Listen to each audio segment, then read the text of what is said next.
The Competition Bureau says Canadian airfares are too high and is proposing a bold fix. Let foreign airlines own some carriers in Canada. The hope is cheaper flights and better service, but as Scott Peterson explains, not everyone is on board. The competition watchdog is acknowledging probably what a lot of Canadians already feel, and that is prices are too high in Canada and there's a lack of competition. But the question is how to change that. The competition watchdog has a variety of recommendations in its 117-page report released this morning, and primary among them are calls for more relaxed foreign ownership rules, letting foreign companies take ownership of Canadian airlines that only operate domestically. Another recommendation is letting individual international investors hold a larger share of voting interests, and right now that is restricted at 25%, and the proposal is moving that to 49%. The rationale there being that it would attract more international investment, but there is a downside to more foreign ownership, as this McGill professor points out.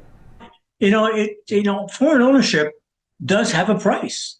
It's not free money.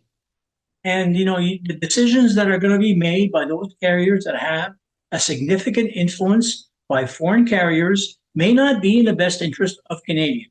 And the report goes on to recommend allowing more international flights to more Canadian airports and to increase remote and northern flights by reviewing how airports are managed and funded.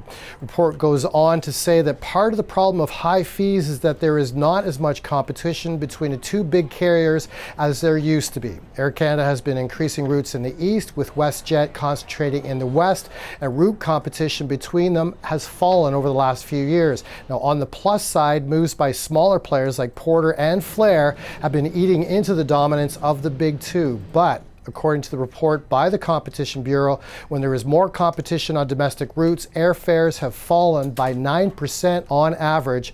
And according to the 117-page report, finding more competition is key to lower prices.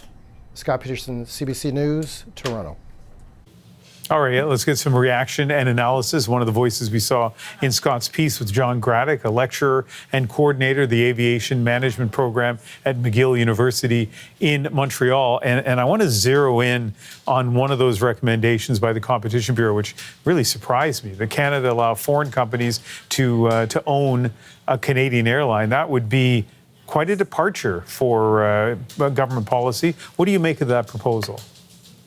Oh, it's not unheard of. I think that, if I look at the Australian market, that is a model that Australia has tried to kind of coax new airline services into Australia with lack of Australian interest in investing. But that model really is now falling into disfavor. It's been tried for about 4 or 5 years, and the carriers have basically left town or have abandoned their services. So, it's not new. I think that, the Competition Bureau is searching for models, and I think they proposed this one. So I'm not sure whether that's the answer or not. Well, so the answer to this question, how do we reduce airfares in Canada, and in particular, how do we reduce airfares to places other than Toronto, Calgary, Vancouver, right? I mean, it is one of the frustrations for travelers. I don't have to tell you that it can be cheaper to fly from Vancouver to Europe than it is to fly from Vancouver to, let's say, Moncton. How do we fix that? Well, it's a question of understanding how the dynamics of this system that we call free enterprise works. We went to deregulation back in the mid-'80s.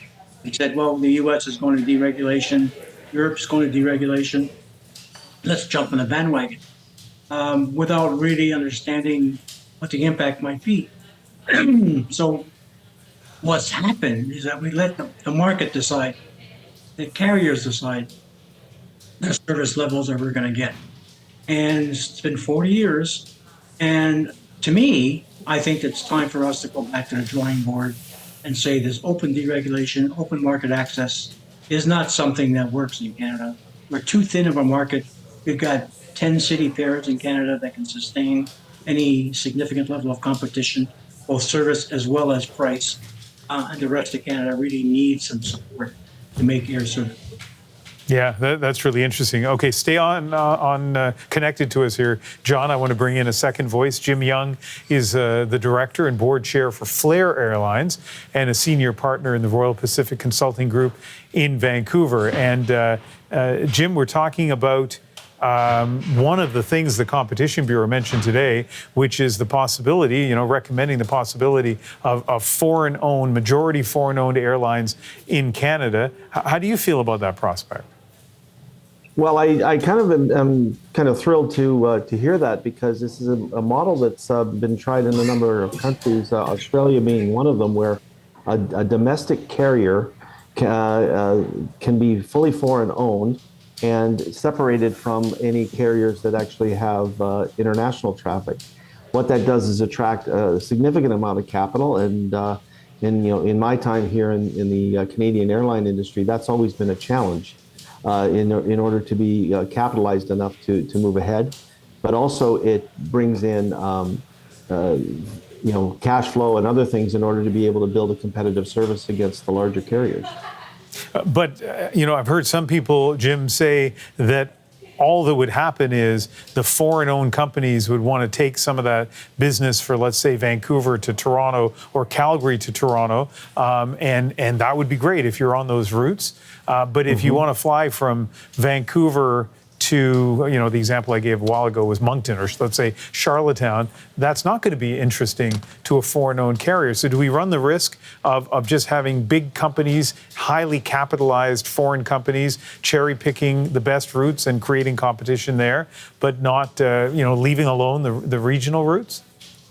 I think the regional routes come with more traffic and more flow. So as a veteran of Edmonton to Moncton for a number of years with New Leaf, I can tell you that we were able to, make a margin on that particular route on a seasonal basis, but it also required us to be able to feed traffic, for instance, from Edmonton from the mine sites in the north.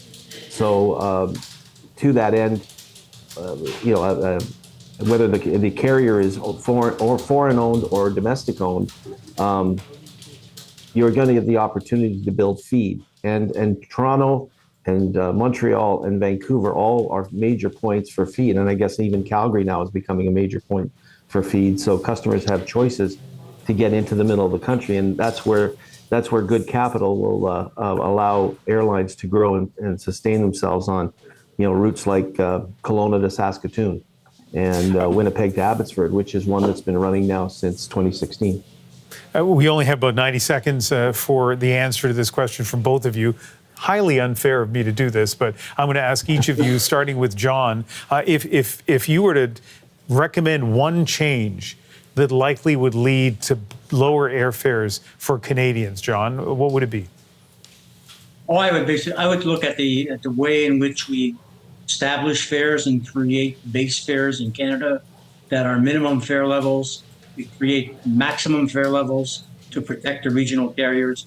So that means we have to have oversight.